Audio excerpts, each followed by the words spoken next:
Cette semaine, la Formule 1 se dirige au Mexique sur l'Autódromo Hermanos Rodríguez. Un rendez-vous devenu immanquable pour la F1 car là-bas, l'ambiance est bouillante. Et bien que ce Grand Prix fût souvent absent du calendrier, c'est bel et bien un rendez-vous historique. Voici le Grand Prix du Mexique.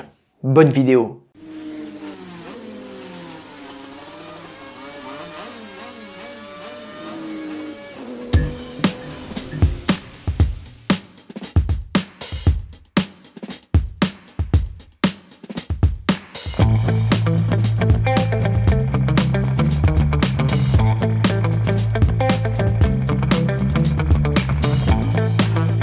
En Amérique du Nord, la nation forte du sport automobile, ce sont les États-Unis. L'un des berceaux de la pratique et qui compte bon nombre d'événements d'importance majeure dans les années 50.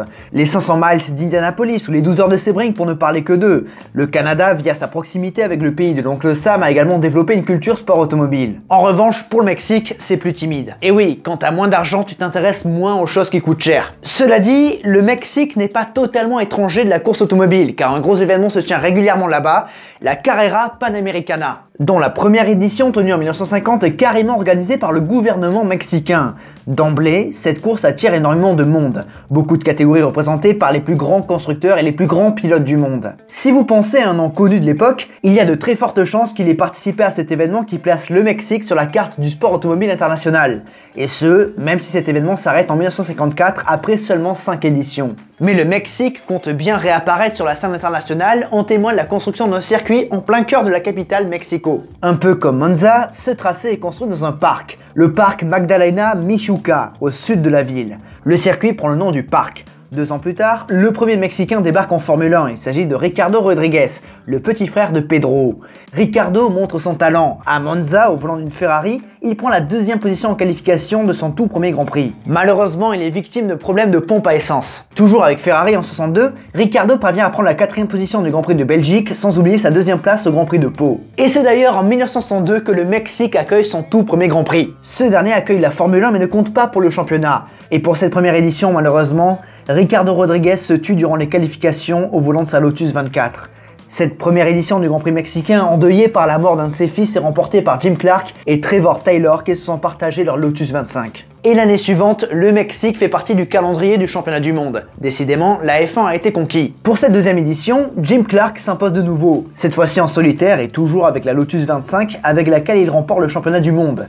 De plus, au Mexique, il décroche son 4e Grand Chelem. Il met tout le monde d'accord. Brabham et Ginter le suivent. Mais il faut dire que 1964 est plus connu comme édition. Le Mexique accueille la dernière manche du championnat du monde et 3 pilotes ainsi que 3 constructeurs se battent pour les titres. Nous avons Graham Hill sur BRM, John Surtees sur Ferrari et Jim Clark sur Lotus. Pour la 2e course consécutivement, j'ai oublié une phrase, Ferrari n'est pas engagé à titre officiel parce qu'en fait ils ont des soucis avec les instances sur l'homologation dans des prototypes. Enzo a alors confié l'exploitation de ses voitures à son ami responsable du cheval cabré aux États-Unis, Luigi Chinetti, pour l'équipe NART, North American Racing Team. Les Italiennes ne sont donc pas rouges mais blanches et bleues. À l'image de 63, Jim Clark domine le Grand Prix du Mexique et vole vers un 2e titre consécutif. Graham Hill a été victime d'ennuis qui l'ont relégué hors des points et il lui faudrait un coup du sort pour décrocher une 2e couronne. Et le sort s'abat sur Jim Clark dans l'antépénultième tour avec un problème de durée d'huile. L'Écossais abandonne et laisse la tête à Dan Gurney devant les 2 Ferrari de Lorenzo Bandini et John Surtees. Chinetti panote alors ses pilotes pour qu'ils échangent leur position et ainsi, John Surtees remporte le titre mondial pour 1 point sur Graham Hill. Bien que Graham ait marqué plus de points au total durant la saison, 41 mais seulement 39 comptabilisés, soit 1 de moins que Surtees. Déjà triple champion du monde de vitesse moto, Surtees devient le seul et unique pilote à avoir décroché au moins un titre mondial dans les 2 plus grandes catégories moto et voiture. Le tout au terme d'un final épique. De plus, durant ce Grand Prix, le frère aîné de Ricardo Rodríguez, Pedro, a décroché la 6e place de ce Grand Prix, offrant au Mexique son tout premier point en F1. Tout un symbole. Et aussi, ce Grand Prix était le tout dernier de Phil Hill, le champion du monde 61 en Formule 1. On passe à la suite. L'histoire continue de s'écrire en 1965 avec la première victoire de Honda en Formule 1, également première victoire d'une voiture japonaise dans la catégorie.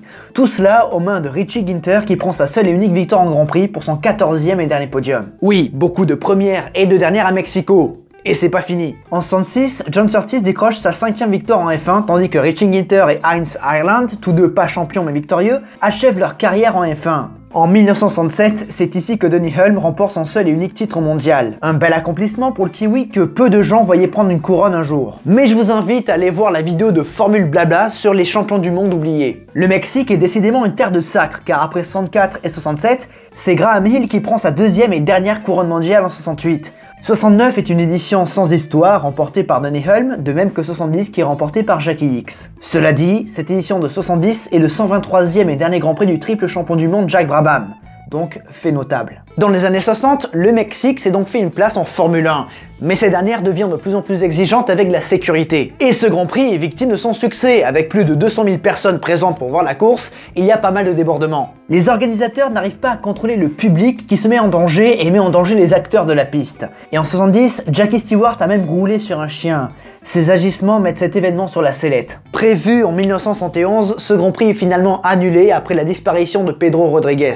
Premier poleman des 24 heures du Mans, ainsi que victorieux du double tour d'horloge en 1968 avec Lucien Bianchi et Ford, Pedro a également réussi à s'imposer par 2 fois en Formule 1. L'un des pilotes les plus emblématiques des années 60. Un pilote très talentueux qui disparaît donc en 71, le 11 juillet, en disputant une course au Nürburgring. Après avoir perdu ses 2 stars, qui plus est 2 frères, Pedro et Ricardo, le Mexique renomme son circuit Autódromo Hermanos Rodríguez. Mais il faudra du temps avant que la Formule 1 revienne.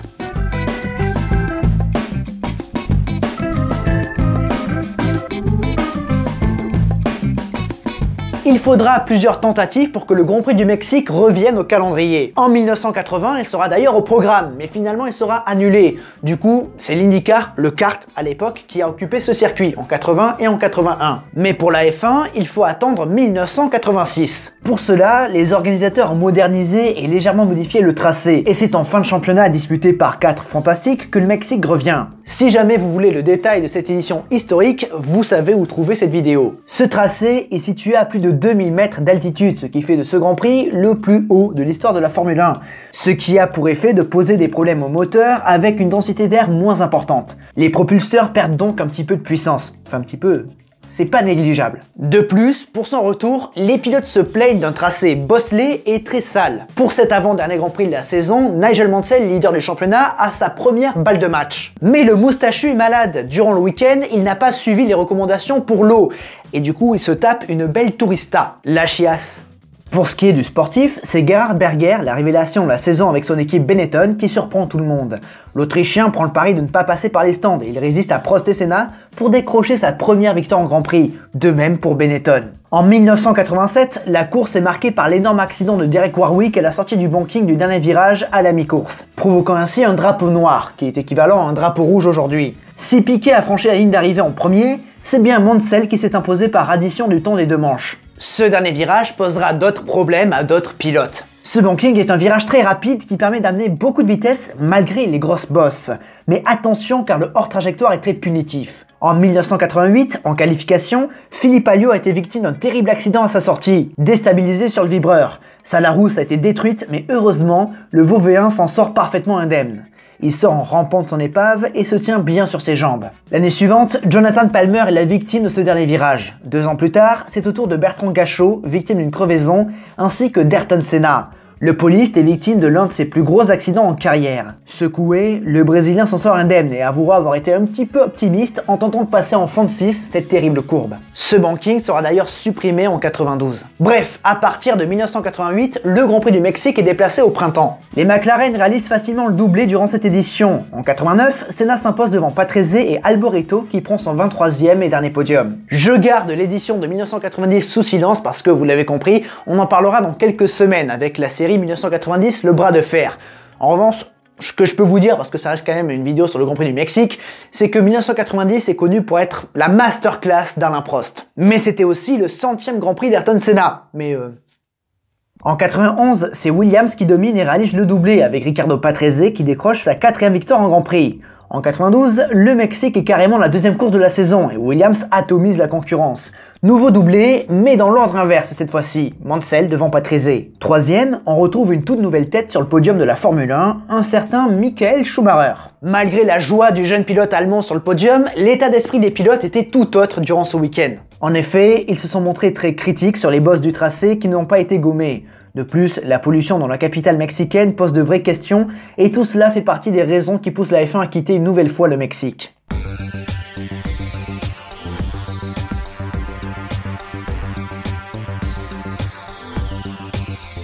L'histoire se répète, à plusieurs reprises, le Mexique tente de revenir au calendrier. Au début des années 2000, les organisateurs tentent de faire revenir la F1 sur un tout nouveau tracé à Cancun, mais finalement le projet est annulé. Au début du millénaire, le Champ Car viendra rendre visite au Mexique et après l'échec du retour en 2005, Eccleston annonce en 2006 que le Mexique reviendra au calendrier en 2009. Oui, mais non, il faut encore attendre. Mais au début des années 2010, le tracé Hermanos Rodriguez s'est modernisé et ça sent bon pour un retour. Ce dernier est prévu en 2014 mais finalement repoussé en 2015 à cause des retards sur les travaux.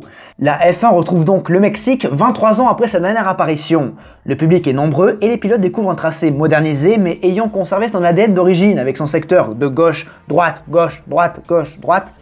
Il offre également une très longue ligne droite et de beaux freinages propices au dépassement. Mais surtout, le mythique mais décrié dernier virage de Peraltaba n'existe plus. Désormais, c'est un stadium, une portion lente qui passe dans un ancien stade de baseball où le public nous rappelle que la F1 est encore populaire et fait encore vibrer le cœur des fans. Ici, Sergio Pérez y est accueilli en héros. De nouveau déplacé en fin de saison, ce Grand Prix du Mexique voit Nico Rosberg reprendre l'avantage sur le tout fraîchement triple champion du monde Lewis Hamilton. Ici démarre sa série de 7 victoires consécutives. En 2016, l'énième doublé de Mercedes passe inaperçu face à Verstappen et ses scandales. Auteur d'une course mouvementée, il fera voir rouge à Vettel qui sortira des mots très durs envers tout le monde.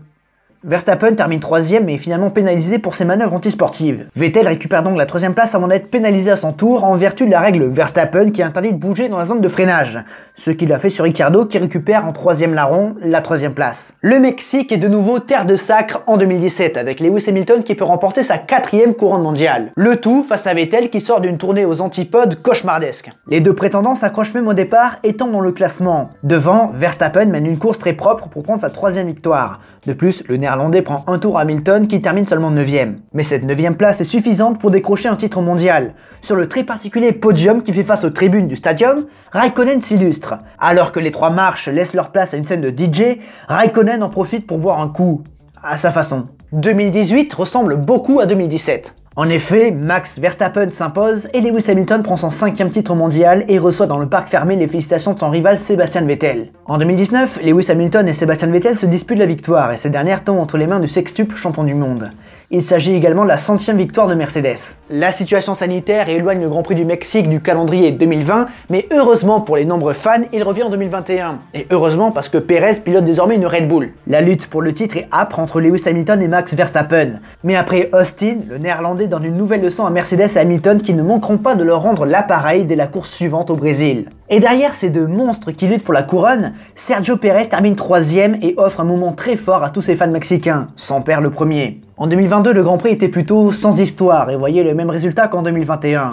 Verstappen devant Hamilton et Pérez. Pérez est d'ailleurs en ce moment au milieu de l'actualité avec ses performances en deçà de ce qu'attend Red Bull. Et certaines rumeurs disent que le Mexicain pourrait annoncer sa retraite pour son Grand Prix à domicile. Bon, ça reste à faire, ce sont des rumeurs. On a l'habitude de voir les meilleurs moteurs et les voitures les plus aérodynamiques être pénalisées ici. Il pourrait peut-être y avoir une opportunité pour la concurrence de Verstappen. En espérant voir à Mexico, comme bien souvent dans son histoire, un Grand Prix historique. J'espère que cette vidéo vous a plu, si c'est le cas, vous savez quoi faire sur la plateforme. Je vous ai mis également des liens en description, soyez curieux, mais surtout n'oubliez jamais le plus important, c'est de continuer d'aimer le sport auto, continuer d'aimer le Grand Prix du Mexique. À la prochaine. Même avec un moteur Honda en deçà de ses performances, comme tous les moteurs, hein, sauf que bon, plus t'en as à perdre aussi. Hein. C'est pour ça que ça rééquilibre un petit peu. Malgré tout, je pense que la Red Bull restera au-dessus. Je suis curieux de voir la McLaren, parce que peut-être qu'elle en pâtira moins. Ouais, remarque, la ligne droite elle est tellement longue que même avec une vitesse de pointe moindre et des performances un petit peu rééquilibrées par nature, ça sera compliqué. Et pourquoi pas Ferrari? Pourquoi pas Mercedes? C'est ouvert, hein, finalement, parce que le Grand Prix des États-Unis nous a fait croire que ça redevenait ouvert. Vous imaginez si Red Bull perdait, si Verstappen perdait un peu de sa superbe, ça nous donnerait potentiellement, alors là on est dans la spéculation de spectateurs lassés par une domination, une énième domination, et bref, ça donnerait une bataille Red Bull, Ferrari, Mercedes, McLaren.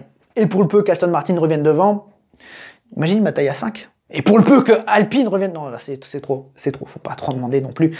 Déjà, imaginez 3 équipes capables de se battre, ce serait beau. Et pas que Red Bull, Mercedes et Ferrari comme on l'a depuis 10 ans. C'est bien de voir McLaren revenir. Ça, c'est cool. Aston Martin, pourquoi pas. C'est bien de voir des nouveaux visages.